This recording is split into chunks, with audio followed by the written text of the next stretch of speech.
Hey guys, this is Alex, and today we will be looking at the Monet book one last time, hopefully. This piece is called Poppy Field in a Hollow near Giverny, 1885. And it's such a small piece of this painting, but I really enjoy the way he rendered the sky. It's just this, maybe an eighth of the whole canvas, but there's such a multitude of colors here. It's so subtle. I've been trying to learn more about the Impressionists, so I don't sound so dumb when I'm reading the books. And something I heard a historian say that I thought was interesting, and it helped explain the artwork a little bit more, and it probably sounds silly because it's kind of an obvious observation, but they described what the Impressionists were trying to achieve as how someone who hadn't been able to see would view a particular scene given spontaneous sight, I suppose. Okay, so this is a review or essay of one of Monet's exhibitions from 1891. Let's see what he has to say. The grouping together of 15 canvases of haystacks, each representing the same subject, with a rendition of the same landscape, is an extraordinary, victorious, artistic demonstration. He knows that an artist can spend his life in the same place without exhausting the possibilities of the constantly renewed scene around him. I like that. There's always something to depict, to be inspired by. Although he was in rural France, and it is pretty idyllic there, I would imagine. Lends itself to the reasoning behind a lot of his series, where he wants to show the same place at different times a day.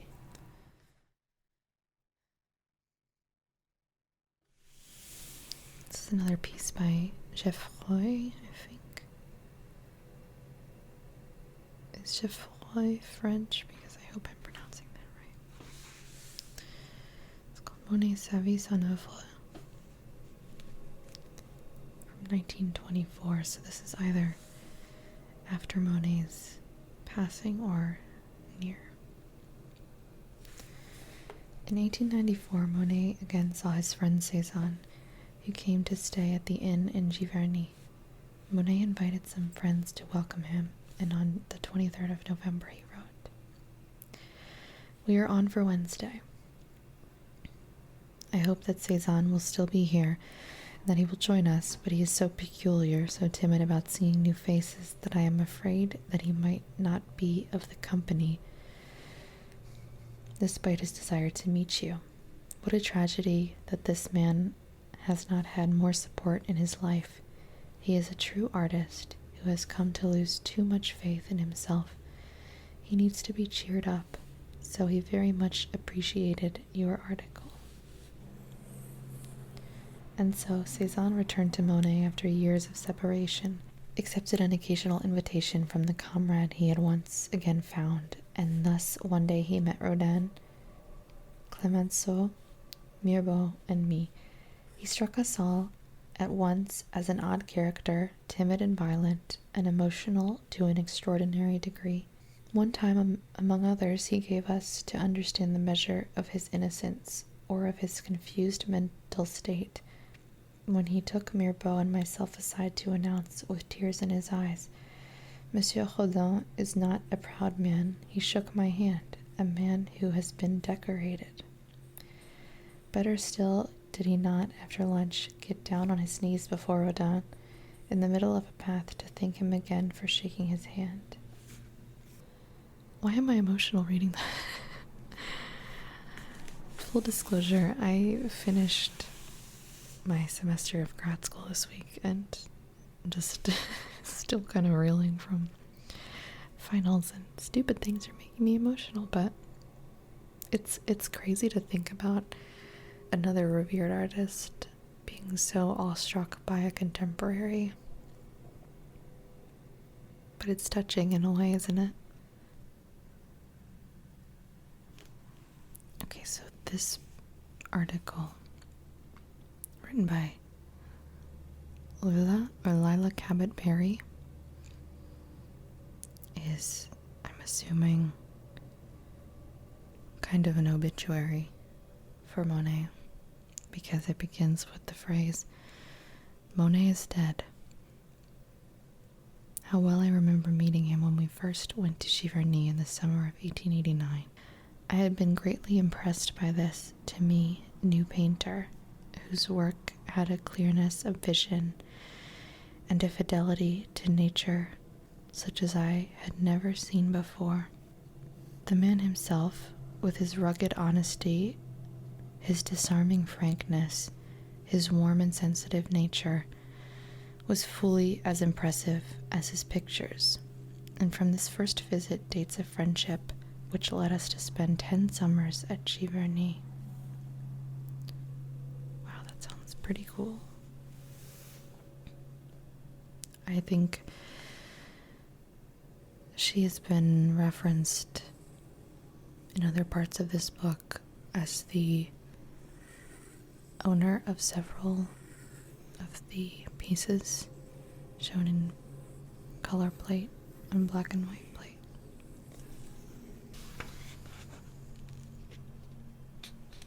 Okay, here's a photo of Giverny from 1905.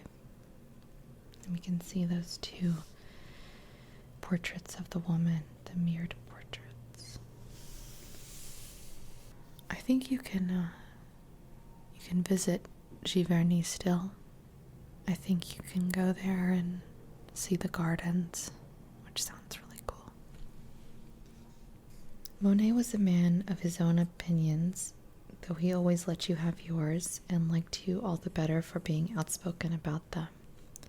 He used to tell me that my forte, I think that means strength, was plein air, figures out of doors, and once, in urging me to paint more boldly, he said to me, "Remember that every leaf on the tree is as important as the features on your model. I should just like for once to see you put her mouth under one eye instead of under her nose." If I did that, no one would ever look at anything else in the picture. It's probably true. He laughed heartily and said, "Vous avez peut-être raison, madame," which means, "You might be right."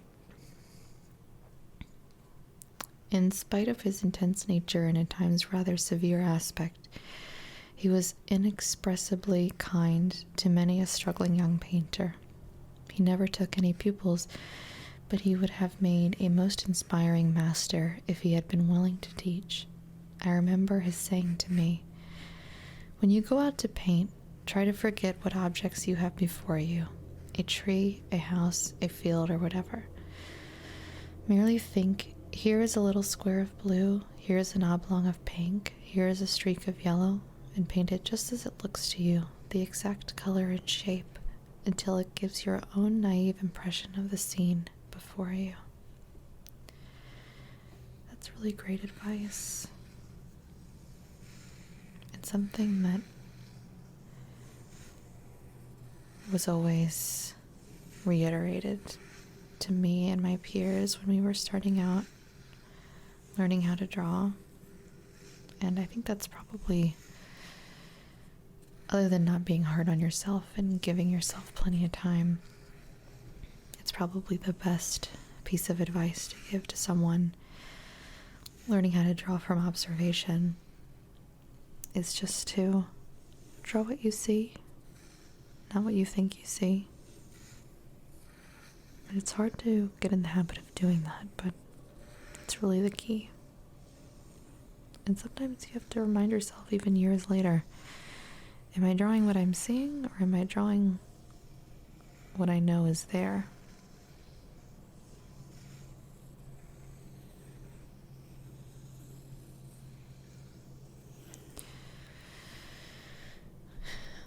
He said he wished he had been born blind and then had suddenly gained his sight, that he could have begun to paint in this way without knowing what the objects were that he saw before him. He said he held that the first real look at the motif was likely to be the truest and most unprejudiced one, and said that the first painting should cover as much of the canvas as possible, no matter how roughly, so as to determine at the outset the tonality of the whole. And I think to show this, he presented her with this piece, A Morning on the Seine. I love things like this. I know it's probably a peculiar taste. I just love things like this. He would have made a fantastic master, meaning art teacher. Just in this page alone, you sense his understanding for, not only verbalizing his struggles as we've seen in other essays, but of explaining what it means to make art, what it means to paint.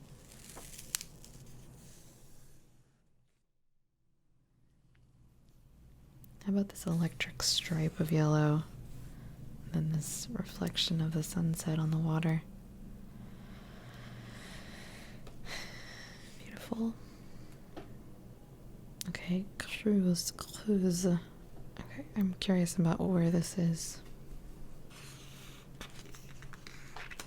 My guess is in the Mediterranean in France, but I don't know.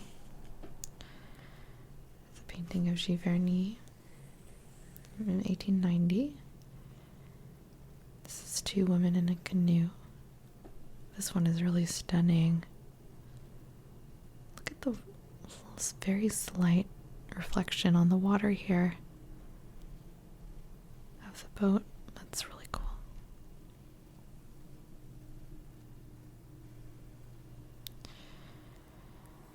It does look like a modern illustration, doesn't it, with this bright shape, almost cut and pasted, and then this dark muted background. I really like how he did the bushes on the shore here.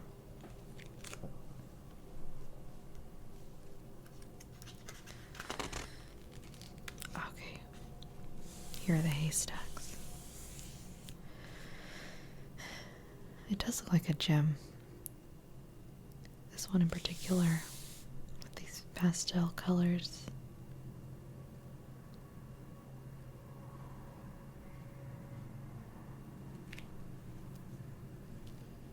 This one is at the National Galleries of Scotland, and this one is at the Louvre. Beautiful pieces. Oh my gosh, look at how bright this one is. This poppy field. The Art Institute of Chicago seems to have quite a few Monets, but this is just electric with color.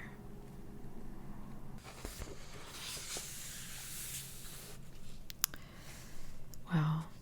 So this is another photograph of the studio at Giverny. Okay, so this one is at the archives of the Smithsonian. Look at these stunning paintings just decorating the walls.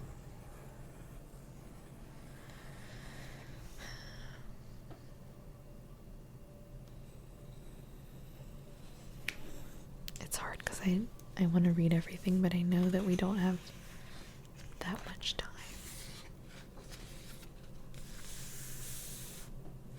Here's another haystack. This one is interesting because the top is cut off.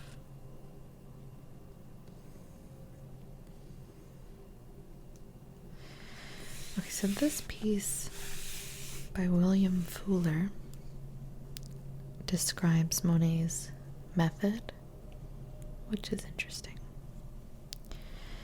He uses canvases that are very smooth and very white. He sketches his objects in charcoal, then rapidly lays in the colors until he has secured the general aspect of the scene, after which he proceeds with the greatest care until the altered conditions of light warn him to desist. Okay, so he has to work quickly, but also in a focused manner.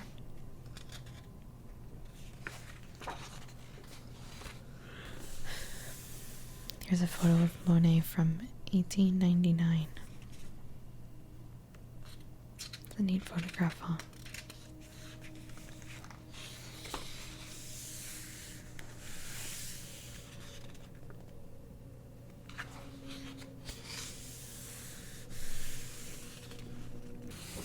Okay, here we go. So here are some of the Rouen Cathedral.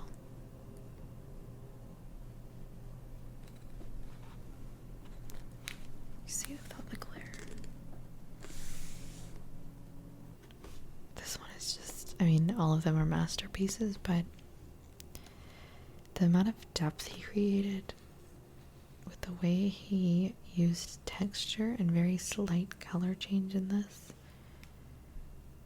He's so amazing at painting facades.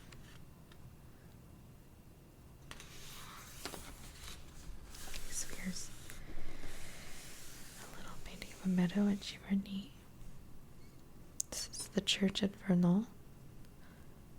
This is a really beautiful piece. 1894.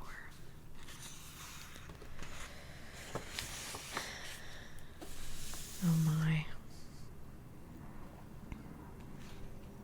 How beautiful.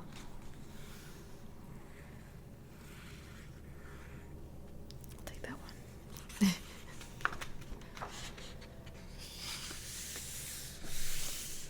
This piece by Gustave.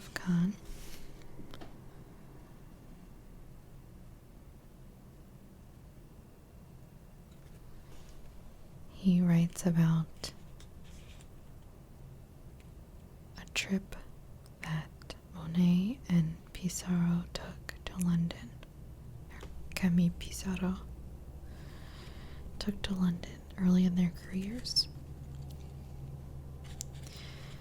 where they saw the work of Turner, who we covered in another video.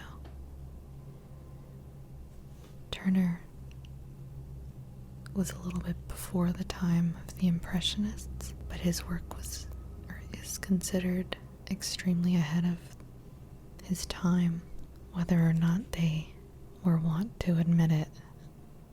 The Impressionists are believed to be very strongly influenced by Turner's work. I wonder who they told about this trip where they saw Turner's work. I've read a couple different accounts as to whether they admitted to have been influenced by Turner or denied it.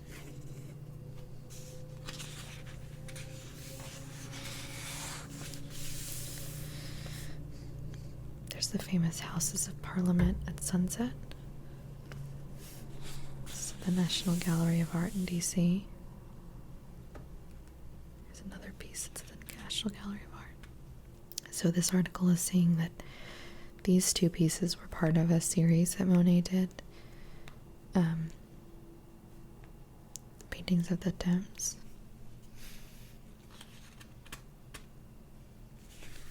Oh, this one's really cool. You can definitely see the Turner influence here.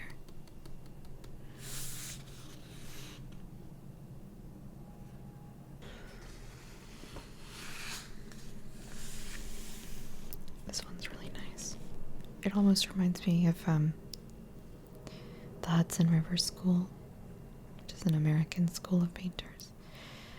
I really love their work. I'll try to find a book of the Hudson River School at some point. Okay, so here's the famous footbridge over the Lilly Pond.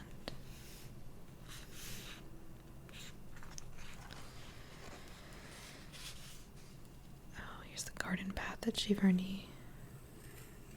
We see the famous pink house, kind of covered in greenery.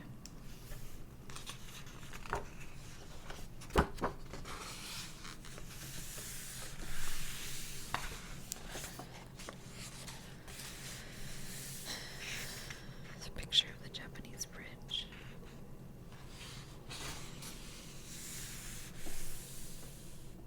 Here's a photograph of Monet painting water lilies. This is kind of a fun candid because you have a little kiddo right there.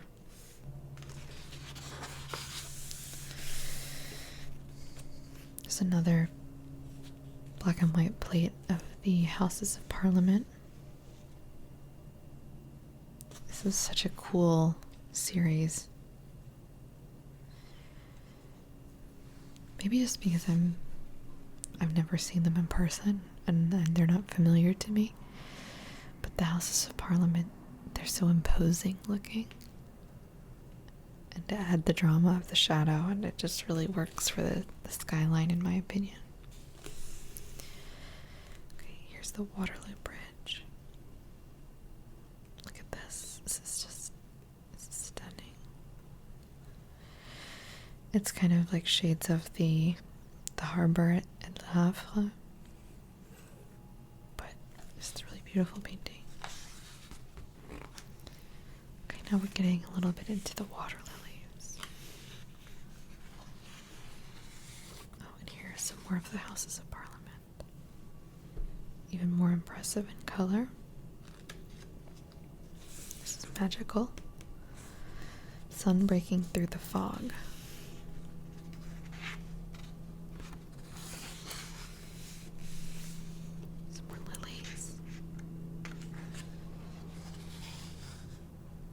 I love this circular frame.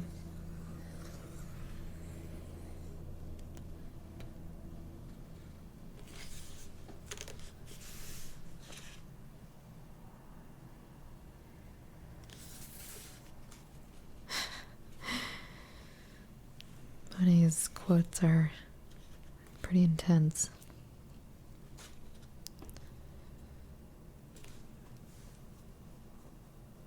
Doesn't like being called a visionary.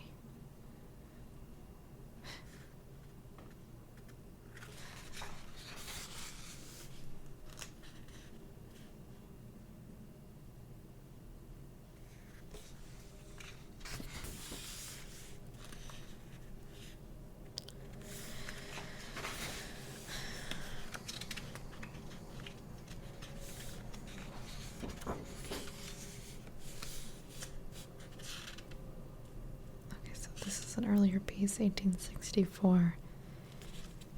Look how refined these shapes are, these edges and these lines.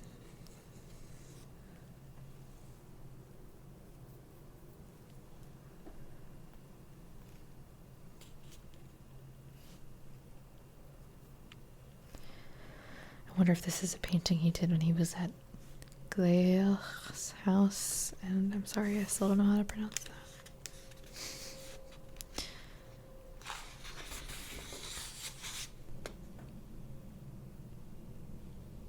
Here's Monet painting water lilies on his 80th birthday.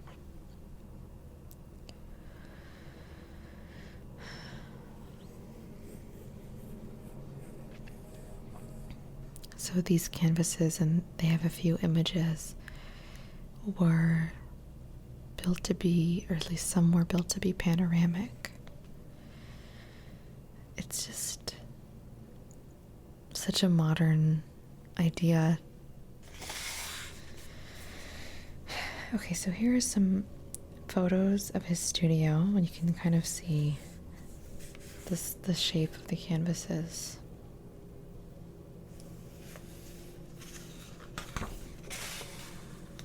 Here's some paintings of Venice. Beautiful. Okay, let's see what else is worked now. Here's a self-portrait. I don't know how many of those he did, but I like it. It seems very jolly.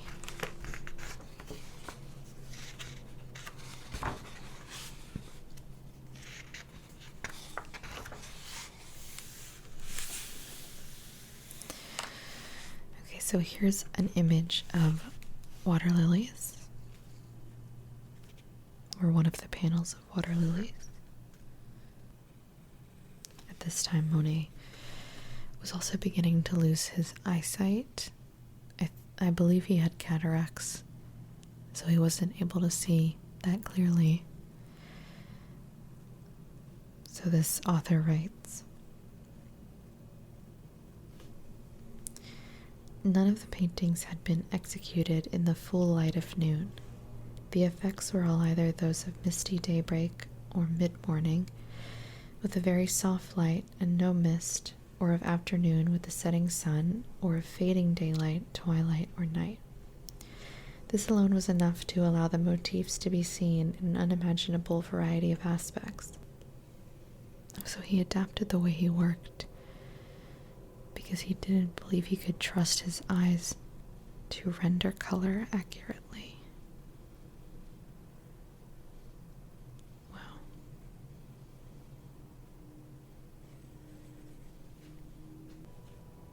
Oh, so it looks like maybe he donated his Lilly series to France.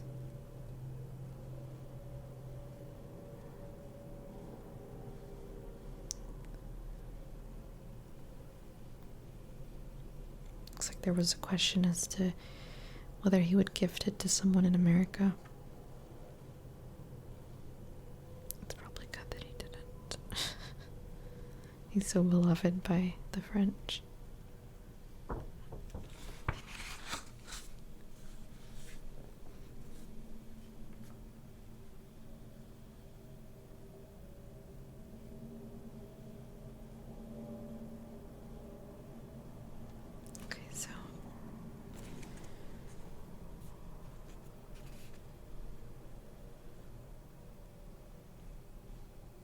Would be at this point there was a proposal being put together to build a special construction to house the Lillies, and it would be a rotunda so it could display the panoramic pieces around viewers. I wonder, I have a memory of seeing the Lillies at Musée d'Orsay, but it could be false memory. Oh, this is really sad. This talks a little bit about Monet's the loss of his eyesight. So effectively, he sees the full loss of his eyesight as the end of his life, because his art was his life. So here's a interesting family portrait.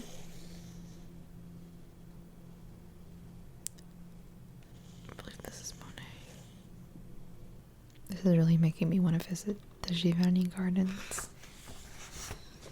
That's a beautiful photo of him under this little trellis.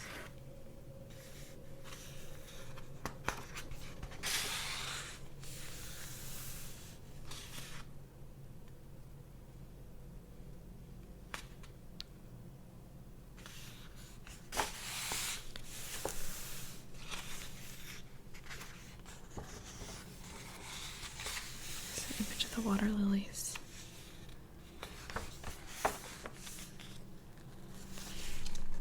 Okay, oh, and this is neat. You can open it up and see the full panoramic image.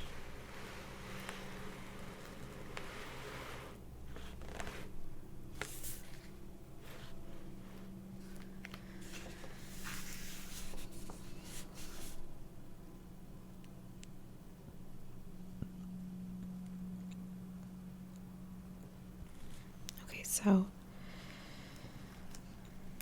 this is actually at the MoMA in New York. I will say, I didn't know that about Monet's eyesight, but now that I do, it makes me think about his pieces in a little bit of a different light. Because with that in mind, you can kind of see someone struggling to depict something.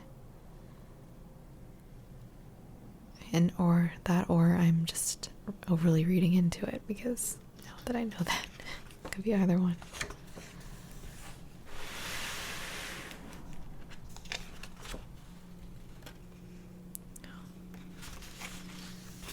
even know if I have a wide enough lens to capture this.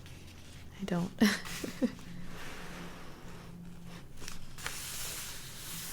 This is kind of why it's nice to have art books to look at. There's something about looking at a color print, even if it's just in a book. You see things that you might not see in a JPEG.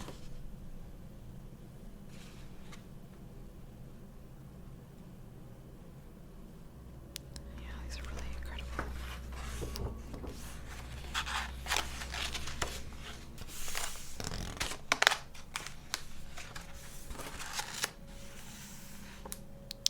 Here's like what must be a sketch. Not really meant for us to see, but it's an interesting little insight into his process.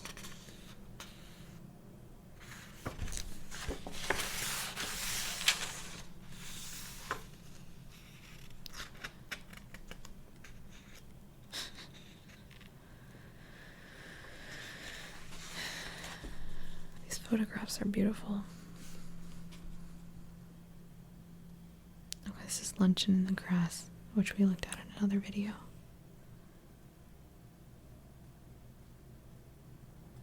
This might be a Houses of Parliament piece.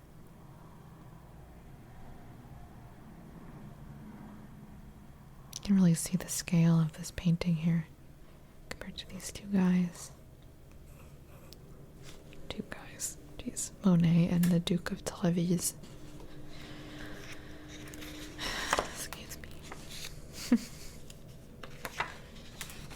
I wanted to show you guys just an image of Monet in front of the water lilies. I didn't realize that they were going to have some earlier in the book, but it's really neat to have these photos of him in front of his pieces, especially something he's like most famous for.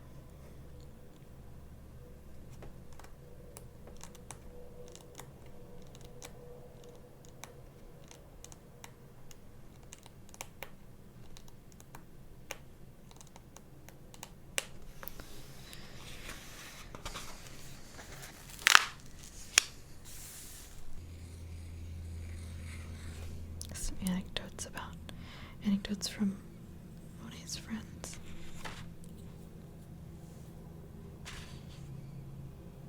This is an interesting statement. We were far too self-centered and preoccupied with our own interests to become attached to one another.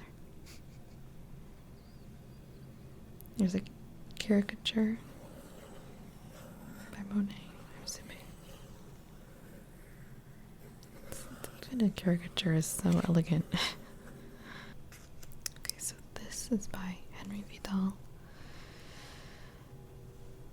and it's called Remembering Claude Monet from 1947, 20 years after his passing, right after he finished the Waterloo series, or suite. Vidal says, "One morning in Paris we heard the news, and we also heard that the painter had arranged it so that hardly anyone knew the date of his funeral. He wanted to leave the world all alone and without a goodbye on a foggy morning. With his servants, the town mayor, and the pallbearers, we were not even 12, that morning in his Giverny studio. The Normandy countryside wore the dress that its painter would have wished, those immobile pink, mauve, and golden specks in the river waters, which became his palette, that mysterious pink, mauve, and gold of the unobtrusive poplars and the hazily outlined hills were all reflected on his palette. Normandy was a Monet." So he's laid to rest at Giverny as well. By Georges Clemenceau, who's mentioned in this earlier article, he says, "The water lilies panels show him desperately reaching to achieve the impossible. Volleys of luminous transparencies leap from his pulsing hand and bring forth new flaming radiances with loaded pigments. One day I told Monet, 'It is humiliating for me. We see things completely differently. I open my eyes and I see shapes and nuances of color which, until proven otherwise, I take to be the transitory aspects of things as they are. My eye stops at the reflecting surface and goes no farther. It is different with you, Monet says. What you describe is the obsession, the joy, the torment of my days, to the point that one day, when I was at the deathbed of a lady who had been, and still was, very dear to me, I found myself staring at the tragic countenance, automatically trying to identify the sequence. Yeah, earlier in the book, there is a portrait of his wife, Camille, as she lay dying. I remember thinking it was shocking that he had painted her. It's interesting to know that background. Okay, I wanted to be sure you guys got to see.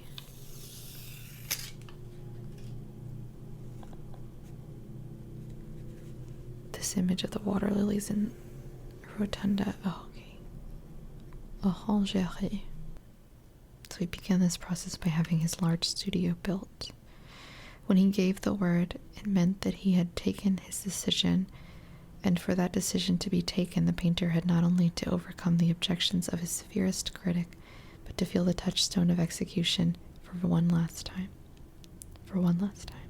Wow. So he knew that this would be his final piece. And he understood the gravity of that.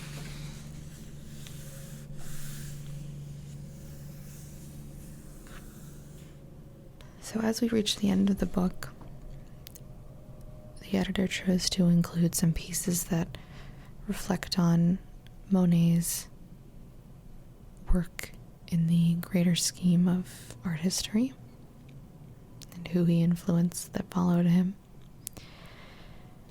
And I'm assuming that this article outlines how Monet influenced abstract painters of the mid-century. Today, certain of the constituent elements of modern art have, so to speak, merged. The optical qualities of Impressionism, which appeared so antithetical to abstract painting 20 years ago, are integral to the abstract painting of the 40s and 50s. Keep in mind this was written in 1956. In America, this reintegration came about with the expressionistic aggressiveness of the 40s. But in the 50s, it has become increasingly lyrical and more identified with nature. Because of this, it is once again possible to appreciate Monet's individual achievements and to see his importance for the art of the 20th century. So we've talked a little bit today about, or we've read from people that have characterized Monet's work as not necessarily what is literally in front of them, but the impression of what the artist sees. This author seems to characterize that as a belief in non-material reality.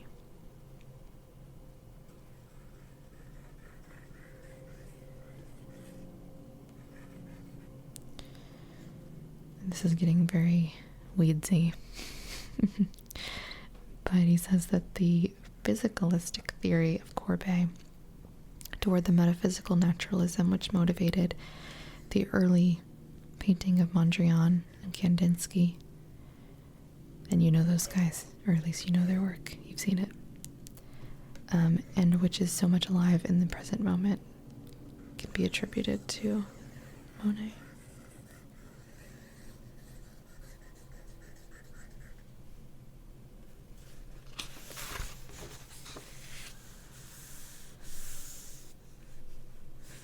So now we jump forward to 1957, where Monet is beginning to receive his due. Recently, the Museum of Modern Art and Walter Chrysler Jr. have each bought one of the huge water lilies that were painted between 1915 and 1925 in the same series as those the French government installed in the Paris Orangerie in 1926. A collector of very modern art in Pittsburgh concentrates on his later works, and the prices of these are rising again. I wonder if that's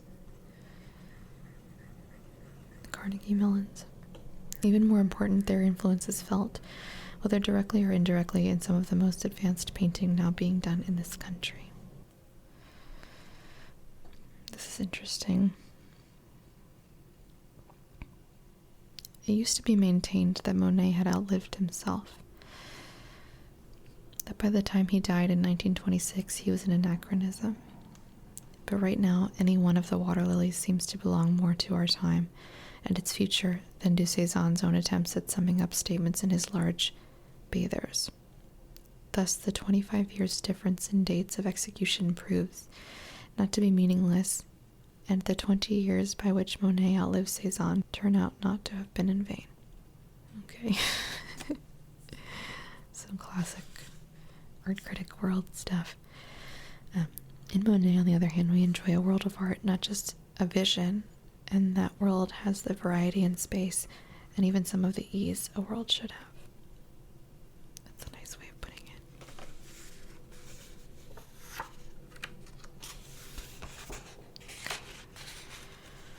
We just have our index.